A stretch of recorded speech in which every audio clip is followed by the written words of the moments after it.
আমি নাজিয়া ইসলাম। আমার সন্তানরা যখন অনেক ছোট ছিল তখন তাদেরকে বাসায় কারো কাছে রেখে লুকিয়ে আমাকে অফিসে যেতে হতো।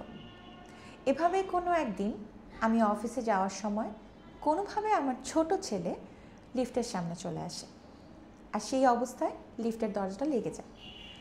আমি শুনতে পাই সে মা মা বলে চিৎকার করে কান্না করছে। সেই দিনের সেই মানসিক অবস্থাটা আসলে এক্সপ্লেইন করার মতো না। কোনো এক ধরনের অপরাধবোধ আমার মধ্যে খুব কাজ করছিল এবং ইনস্ট্যান্ট ডিসিশন ছিল যে আমি জবটা ছেড়ে দিব, এবং ফাইনালি আমি চাকরিটা ছেড়ে দিই।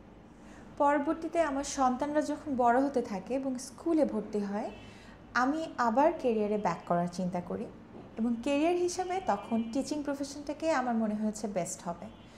কারণ টিচিংয়ের প্রফেশনটাতে থাকলে আমি আমার কাজের পাশাপাশি আমার পরিবার এবং সন্তানদেরকে সময় দিতে পারবো। আর সেই সময়ে আমার টিচার্স টাইমের প্ল্যাটফর্মের সাথে পরিচয়। আমি টিচার্স টাইমের বেশ কিছু কোর্সেস করি, ওয়ার্কশপ, ট্রেনিং সবগুলোতেই আমি জয়েন করার চেষ্টা করেছি, এবং আস্তে আস্তে জানতে পারি, বাচ্চাদেরকে বুঝতে পারি আরও ভালো করে, তাদেরকে কি প্রপার ওয়েতে নার্চারিং করা যায়, কিভাবে বাচ্চাদের লার্নিং স্কিল কিভাবে ডেভেলপ করা যায়, কিভাবে খেলার সাথে একটা বাচ্চার লার্নিং কানেক্টেড আছে, এরকম অনেক কিছু অনেক ডিটেইলে জানতে পারি, এবং আমার আরও আগ্রহ গ্রো করতে থাকে।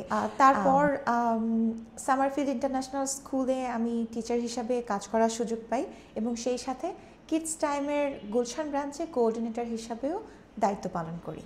বর্তমানে আমি ব্র্যাক ইউনিভার্সিটিতে আর্লি চাইল্ড ডেভেলপমেন্টে মাস্টার্স করছি, এবং সেই সাথে বাচ্চাদেরকে নিয়ে বিভিন্ন ধরনের কাজ করার চেষ্টা করছি।